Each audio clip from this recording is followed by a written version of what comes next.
የኤንዞ ፈርናንዴዝ የቼልሲ ቆይታ የሚታወቀው ዛሬ ነው።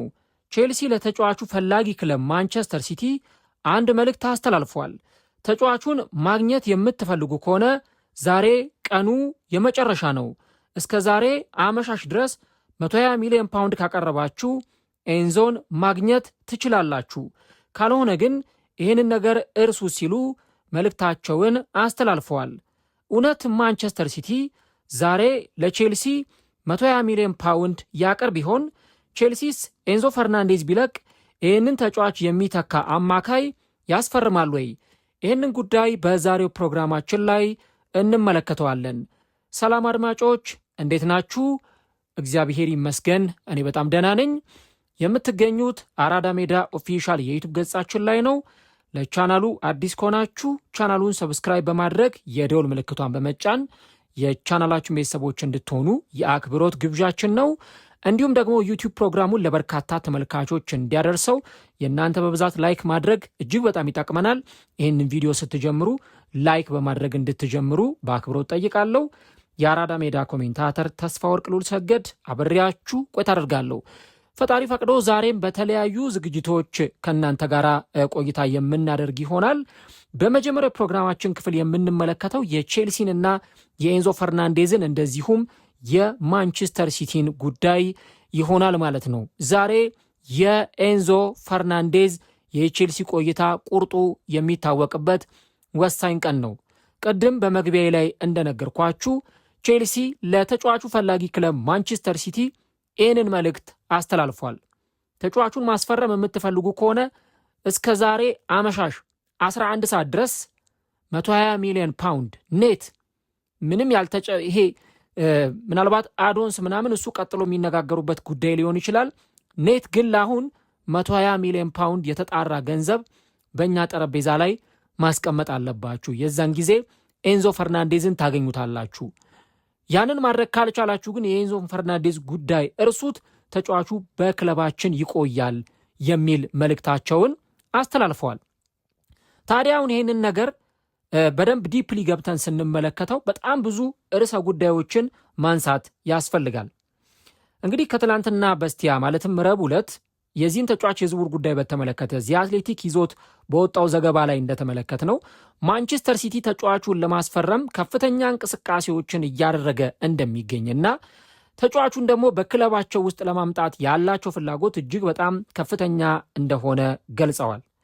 አሁን ቼልሲ ይህንን ነገር ፐብሊክሊ ማውጣት ያስፈለገው ወይም ደግሞ ለማንቸስተር ሲቲ ያስተላለፈውን መልእክት ይፋ ማድረግ የፈለገው ለምንድን ነው? ማንቸስተር ሲቲስ 120 ሚሊዮን ፓውንድ ለዚህ ተጫዋች ዝውውር ያቀርባል ወይ? ቼልሲስ ምትክ አለው ኤንዞ ፈርናንዴዝ ቢለቅ? እና ማንቸስተር ሲቲስ የምር ይህን ተጫዋች የፈለገው በምን ምክንያት ነው? የሚሉትን ነገሮች በደንብ ሰፋና ዘርዘር በተን አድርገን የምንመለከታቸው ይሆናል ማለት ነው። መጀመሪያ ላይ የምንመለከተው በተለይ ቼልሲ ይህን ነገር ለምን ፐብሊክ ማድረግ ፈለገ የሚለውን ጉዳይ ነው። ይህንን ጉዳይ በተመለከተ በቼልሲዎች በኩል የሆነ ኢንተረስት አላቸው። ይህን ነገር ያደረጉበት ትልቁ ምክንያት የዚህ አትሌቲኩ ጸሐፊ ሲሞን ጆንሰን እንደሚነግረን ከሆነ ቼልሲ ፕሪሚየር ሊጉ ሊጀምር ከ2 ሳምንት ያነሰ ጊዜ በቀረበት ወቅት፣ ምናልባትም የቀረው 1 ሳምንት ብቻ ነው። ያ በሆነበት ጊዜ ይህንን የዝውውር ጉዳይ መፈጠሩን አልፈለጉትም። ምክንያቱም የቀረው በጣም አጭር ጊዜ ነው። ኤንዞ ፈርናንዴዝ ደግሞ በጣም ትልቅ ተጫዋች ነው። የዓለም ዋንጫን ያሸነፈ የዓለም ዋንጫ ፋይናሊስት፣ የቼልሲ ያለፉት ጥቂት ዓመታት ወሳኝ ከሆኑ ተጫዋቾች መካከል ከፊት የምናስቀምጠው ተጫዋች፣ ከዚህ በተጨማሪ ደግሞ በቼልሲ እግር ኳስ ክለብ እጅግ በጣም ወሳኝ የሚባል ተጫዋች ነው። አሁን ይህ በሆነበት ሰዓት ላይ የዚህ ተጫዋች ጉዳይ የዝውውር ጉዳይ መነሳቱ በቼልሲ በኩል ደስተኛ እንዲሆኑ አላደረጋቸውም እና አሁን ምናልባትም ማንቸስተር ሲቲ ይህን ነገር ደፍሮ ያደርገዋል አያደርገውም የሚለው ነገር እንዳለ ሆኖ ቀነ ገደቡ ዛሬ ነው። ከዛሬ ውጭ ብታነጋግሩን ምንም አይነት ምላሽ አንሰጥም የሚል ነገር ማድረግ የፈለጉት እንዲህ ባለው ሁኔታ ነው። የቼልሲው አዲሱ አሰልጣኝ ሻቢ አሎንሶ ከተጫዋቹ ኤንዞ ፈርናንዴዝ ጋር ተነጋግሯል። በስኳዴ ውስጥ እንድትካተት እፈልጋለሁ፣ በሚቀጥለው ሲዝን የቡድኔ አካል የፕሮጀክት አካል እንድትሆን እፈልጋለሁ፣ ፕላኔ ውስጥ አለህ ብሎ ሻቢ አሎንሶ ለኤንዞ ፈርናንዴዝ ነግሮታል። እና ተጫዋቹንም በሚቀጥለው ሲዝን እሱ እጫወታለሁ ካለ ቼልሲ ያንን ለማድረግ ዝግጁ ነው። ምናልባት በባለፈው ሲዝን የሆኑ የተፈጠሩ አንዳንድ ሁኔታዎች እንደነበሩ እናስታውሳለን። በተለይ ኤንዞ ፈርናንዴዝ ሰጠ በተባለው አስተያየት ጉዳይ ዙሪያ ምናልባት ወደ ሌላ ክለብ ለመሄድ ያለውን ፍላጎት መግለጹ፣ ከዛ ደግሞ የሁለት ጨዋታዎች ቅጣትም በሊያም ሮሲኒየር ተጥሎበት እንደነበር እናስታውሳለን። እና እንደውም በቼልሲ እግር ኳስ ክለብ በኩል ምን አይነት አስተሳሰብና እምነት አለ? ተጫዋቹ በሚቀጥለው ሲዝን በዚህ ክለብ ውስጥ ቢቆይ ማለትም ደግሞ የቼልሲ ስብስብ አካል ቢሆን ባለው ልምድ ከዚህም በተጨማሪ በሜዳ ላይ ብቃቱ በሊደርሺፕ ኳሊቲው ለሻቢ አሎንሶ ቡድን ጥራት መጨመር የሚችል ተጫዋች ነው የሚል እምነትና አስተሳሰብ አለ። ከዛ በተጨማሪ ማንቸስተር ሲቲ በራሱ አሁን ይህን ተጫዋች ለማስፈረም ሲመጣ የአማካይ መስመር ገበያው ይታወቃል። በጣም ትላልቅ ዝውውሮችን እየተመለከትን ነው። ማንቸስተር ሲቲ ራሱ ሌሎይት አንደርሰን 116 ሚሊዮን ፓውንድ ከፍሎ ነው ይህን ተጫዋች ያዘዋወረው። ከዚህ በተጨማሪ ቶተንሃም ሳንድሮ ቶናሊን 100 ሚሊዮን ፓውንድ ከፍሎ ነው ያመጣው ከኒውካስል። አርሰናል 75 ሚሊዮን ፓውንድ ከፍሏል ለብሩኖ ጊማሬሽ። ስለዚህ የአማካይ መስመር ገበያው እጅግ በጣም ተጧጡፏል አሁን ባለው ሁኔታ እና ይህ በመሆኑ ምክንያት ቼልሲ ለዚህ ተጫዋች ምናልባት መልቀቅ የሚፈልግ ከሆነ የማንቸስተር ሲቲን ፍላጎት እውነተኛ ከሆነ ዓለም ዋንጫ ላሸነፈ ተጫዋች በቼልሲ ቤት በባለፉት ጥቂት ጊዜያት የዓለም የክለቦች ዋንጫን ኮንፈረንስ ሊግ ላሸነፈ ለክለቡ ወሳኝ ተጫዋች 120 ሚሊዮን ፓውንድ መጠየቅ ትክክለኛ ፌር ፕራይስ ነው ብለው ያስባሉ። በዛ ምክንያት ነው ይህንን ገንዘብ ማንቸስተር ሲቲ እንዲከፍላቸው የጠየቁት። ከዛ ውጪ ማንቸስተር ሲቲ ይህን ገንዘብ የተጠየቀውን ገንዘብ ይከፍላሉ ወይ የሚለውን ነገር ስንመለከት የዚህ አትሌቲኩ ጸሐፊ ሳም ሊ ምን ብሏል? 120 ሚሊዮን ፓውንድ በጣም ብዙ ነው ብሏል። እና ምናልባትም ደግሞ ማንቸስተር ሲቲዎች ዋጋው እንዲቀነስላቸው ለማድረግ ይፈልጋሉ። ምክንያቱም በዚህ የዝውውር መስኮት ቅድም እንዳልኩት ለኤሎይት አንደርሰን እንኳን 116 ሚሊዮን ፓውንድ ነው ያወጡት እና አሁን ከእንደገና ደግሞ 120 ሚሊዮን ፓውንድ ማቅረብ ምናልባት ምንም እንኳን ገንዘብ ያላቸው ቢሆኑም ገንዘብ ለማውጣት ያን ያህል ችግር የሌለባቸውም ቢሆኑ የፋይናንሻል ፌር ፕሌይን ሕግ ላለመጣስ ግን የዚህን ተጫዋች ዝውውር ሲከታተሉ ገንዘቡ እንዲቀነስላቸው ለማድረግ አሁንም ፍላጎት እንዳላቸው የሚወጡ ሪፖርቶች ያሳያሉ። እንደምታውቁት በተለይም በማንቸስተር ሲቲ ቤት አሁን ካለው የአማካይ መስመር ጥራት አኳያ ሌላ ተጫዋች ደግሞ መጨመርና በዚህ ቡድን ውስጥ የሚቀጥለውን ዓመት ስብስብ እንዲቀላቀል ማድረግ አንዱ የማንቸስተር ሲቲ ፍላጎት እንደሆነ በደንብ እንመለከታለን። ከዛ ውጪ ግን የዝውውር ዋጋውን በተመለከተ ተጋኗል አልተጋነነም የሚለውን በቼልሲ በኩል ወሳኝ ተጫዋቻችን ነው፣ ቁልፍ ተጫዋቻችን ነው፣ በባለፉት ጥቂት ዓመታት የክለቡ ሊደር የሆነ ተጫዋች ነው፣ ዋንጫዎችን አሸንፏል። ስለዚህ ለኤንዞ ፈርናንዴዝ መከፈል ያለበት ይሄ ዋጋ ነው የሚል እምነት አላቸው። በአንጻሩ ግን ደግሞ በማንቸስተር ሲቲ በኩል ዋጋው እንዲቀነስ የማድረግ ሀሳብ እንዳላቸው ነው የሚወጡት መረጃዎች የሚያሳዩት። ከዛ ውጪ ማንቸስተር ሲቲ ብቻ ነው ወይ ተጫዋቹን ለማስፈረም የሚፈልገው የሚለውን ጥያቄ ስናነሳ እንደዚህ የአትሌቲክ መረጃ ከሆነ ማንቸስተር ሲቲ ብቻ አይደለም ኤንዞ ፈርናንዴዝን ለማስፈረም የሚፈልገው። ሌሎች ስማቸው ያልተጠራ ቻምፒየንስ ሊግ ላይ የሚወዳደሩ ትላልቅ ክለቦች ይህን ተጫዋች ለማስፈረም ፍላጎት አላቸው። ችግሩ ግን ምንድነው? አብዛኞቹ ክለቦች ይህንን 120 ሚሊዮን ፓውንድ ለመክፈል ፈቃደኞች አይደሉም። ስለዚህ አሁን ባለው ሁኔታ በጣም በነፃ ሁኔታ ተወዳድሮ ተጫዋቹን ማስፈረም የሚችለው ማንቸስተር ሲቲ ብቻ ነው። በእርግጥ ተጫዋቹ ወደ ሪያል ማድሪድ የመሄድ ፍላጎት ነበረው።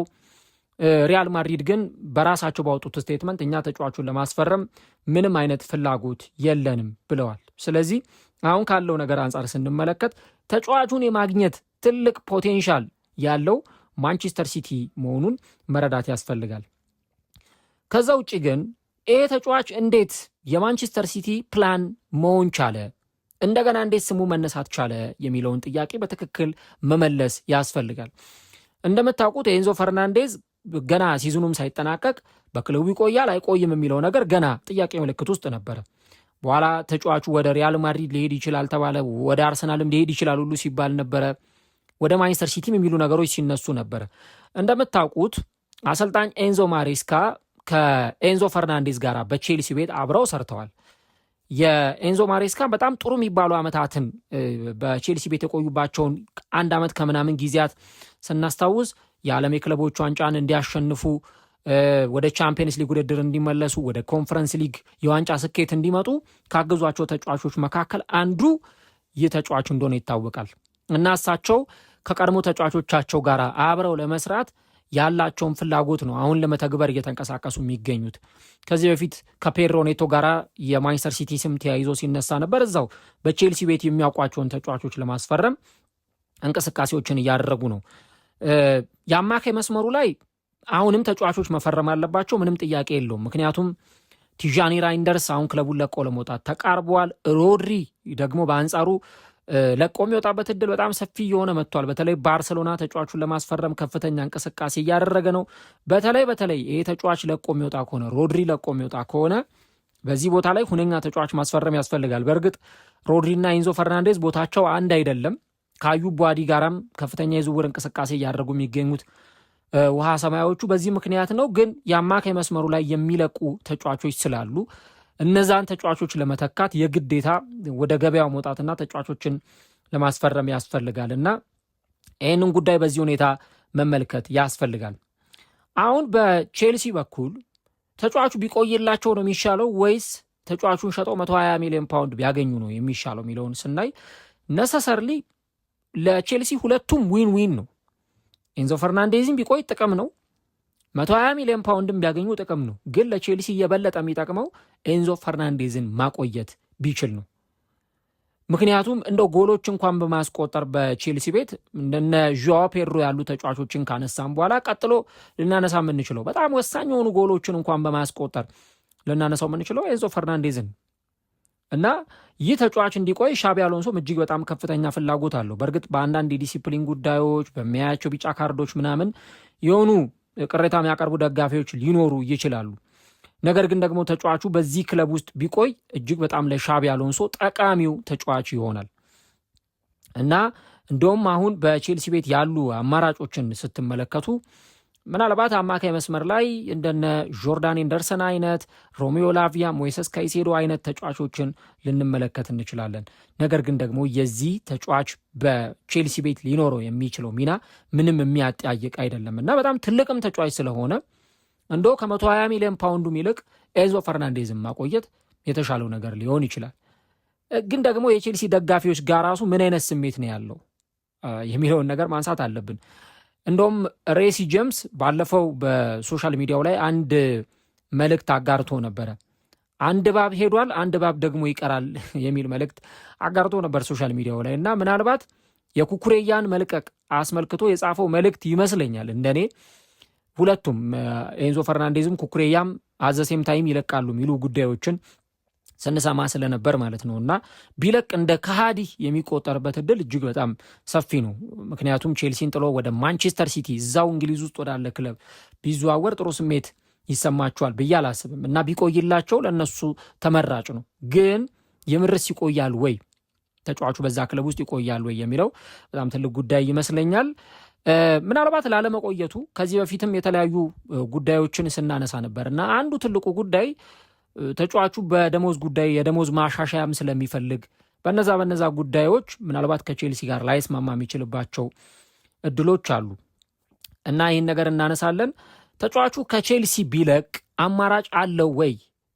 ቼልሲ አማራጭ ተጫዋች ያስፈርማል ወይስ ባሉት አማካዮች ይቀጥላል የሚለውን ነገር ማየት ይኖርብናል። አሁን ባለው ሁኔታ ወደ 6 ተጫዋቾች በቼልሲ ቤት አሉ የአማካይ መስመር ላይ የሚጫወቱ ቅድም እንዳልኩት ሞይሰስ ካይሴዶ፣ ላቪያ፣ ዳሪዮ ኢሱጎ፣ ጆርዳን ሄንደርሰን፣ ቫለንቲን ባርኮ፣ ራሱ ሬሲ ጄምስ እዚሁ ቦታ ላይ መጫወት የሚችል ተጫዋች መሆኑን እናነሳለን። የፕሪሲዝን ጨዋታዎች ላይ የተመለከትናቸው የ16 ዓመት ተጫዋቾቹ ኒኮሌ አዙሪ እና ሪዤ ዋትሰን ምናልባት ለቀጣዮቹ ዓመታት እንጂ ለሚቀጥለው ሲዝን የሚታሰቡ ተጫዋቾች አይደሉም እና አሁን ባለው ሁኔታ ቼልሲ ለአሌክስ ስኮት 64 ሚሊዮን ፓውንድ አቅርበው ነበረ ከቦርንመስ ተጫዋቹን ለማስፈረም፣ ነገር ግን ውድቅ ተደርጎበታል። አንድ መናገር የሚቻለው ቼልሲ በአማራጮች ውስጥ የያዛቸው ተጫዋቾች አሉ፣ ሎንግ ተርም እና ሾርት ተርም፣ ለአጭር ጊዜ መፈረም የሚችሉ ልክ እንደ ኤንደርሰን አይነት ተጫዋቾች፣ ከዛ ደግሞ ለረጅም ጊዜ መሆን የሚችሉ ተጫዋቾች አሉ እና ምናልባት ተጫዋቹ ለቆ የሚወጣ ከሆነ ቼልሲ ያለ አማራጭ ሊቀር እንደማይችል ግልጽ ነው እና ተጫዋቹን ለማግኘት ከፍተኛ የሆኑ እንቅስቃሴዎች ሊደረግ እንደሚችል በማንቸስተር ሲቲ በኩል ካነሳን ቼልሲም ደግሞ አማራጮችን ማስፈረም አለበት። ምክንያቱም ኤንዞ ፈርናንዴዝን የሚተካ ተጫዋች ሳያስፈርም ሲዝኑን ከጀመረ በጣም አስቸጋሪ ሊሆን ይችላል። አምና እንኳን በሊያም ሮሲኒየር 2 ጨዋታዎችን በተቀጣበት ጊዜ ምን ያህል ቼልሲ አማካይ መስመር ያለሱ ባዶ እንደሆነ ስንመለከት ነበርና የኤንዞ ፈርናንዴዝ መኖር እጅግ በጣም በጣም አስፈላጊ ነው። ከለቀቀ ግን ምናልባት ቼልሲ ወደ ገበያ ወጥቶ አንድ ሌላ ተለቅ ያለ አማካይ መስመር ተጫዋች ለማስፈረም ወደ ገበያ መውጣቱ አይቀርም። ይህን ነገር ማንሳት ያስፈልጋል። እናንተስ ምን ሐሳብ አላችሁ? ኤንዞ ፈርናንዴዝ በተለይ የቼልሲ ደጋፊዎች በቼልሲ ቢቆይ ትመርጣላችሁ ወይስ ከቼልሲ ቢለቅ ይሻላል፣ እኛ ሌላ ተጫዋች እናመጣለን የሚል ሐሳብ አላችሁ? ኮሜንት ላይ ሐሳቦቻችሁን አስቀምጡልን። ለማንኛውም ዛሬ እስከ አመሻሽ 11 ሰዓት ወይም እስከ 5 ፒኤም ድረስ ቼልሲ ማንቸስተር ሲቲ 120 ሚሊዮን ፓውንድ ለቼልሲ ማቅረብ አለበት። ያን ካደረገ ጥሩ፣ ያን ካላደረገ ግን የዝውውሩ ጉዳይ ይቋጫል የሚል ሐሳብ አለ። እስቲ የዝውውር ድራማውን ይሄ ሳጋውን ውስብስብነቱን ዛሬ የምንመለከተው ጉዳይ ይሆናል። በዝውውሩ መስኮት ዛሬ ከሚጠበቁ ጉዳዮች መካከል አንዱ የኤንዞ ፈርናንዴዝ የቼልሲ እና የማንቸስተር ሲቲ ጉዳይ ሆኗል ማለት ነው።